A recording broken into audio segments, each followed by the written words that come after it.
L'école française est dans la moyenne des classements internationaux, que ce soit PISA, TIMSS, PEARLS. On voit que l'école française est plutôt dans la moyenne basse.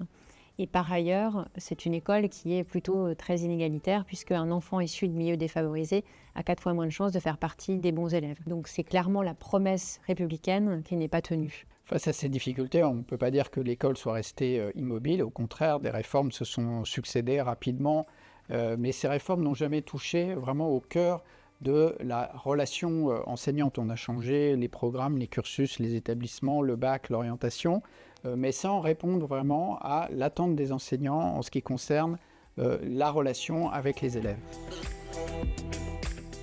Quand on pense à l'enseignement, spontanément, on pense à la situation des enseignantes et des enseignants devant leur classe.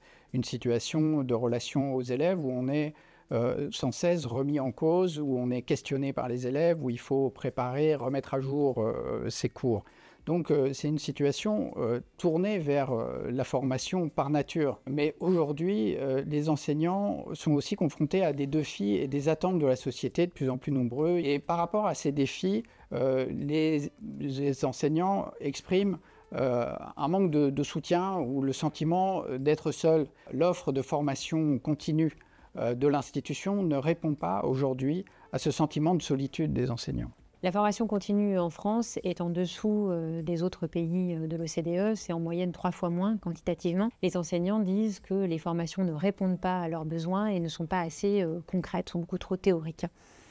Donc le parti qu'ils prennent souvent, et on a pu le mesurer, c'est d'aller se former tout seul, de s'auto-former comme ils peuvent, de se débrouiller à ce sujet-là.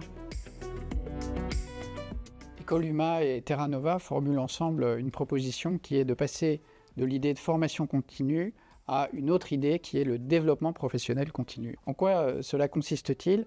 C'est essentiellement un exercice collectif de partage d'expérience. Et l'objectif de cette formation, du développement professionnel continu, c'est à la fois d'actualiser les connaissances et d'améliorer les pratiques. Donc on est sur les deux volets, la connaissance pour mettre à jour l'exercice du métier, le savoir-faire, et puis les pratiques pour améliorer la situation au jour le jour devant sa classe et dans l'établissement. Et concrètement, ce développement professionnel continu pourrait s'articuler justement autour de 3 blocs.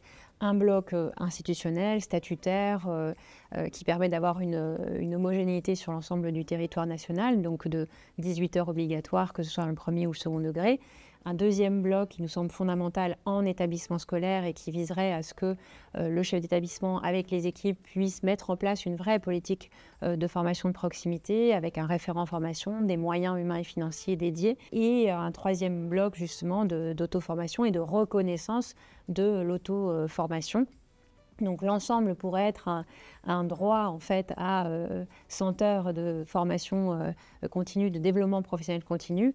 Et c'est une petite révolution parce que c'est passé d'un modèle organisé par la tutelle à un modèle beaucoup plus ascendant qui permet en fait de partir du terrain en proximité, en écoute des besoins, de valoriser la collaboration et de valoriser la prise d'initiative qui est faite en auto-formation par la plupart des enseignants.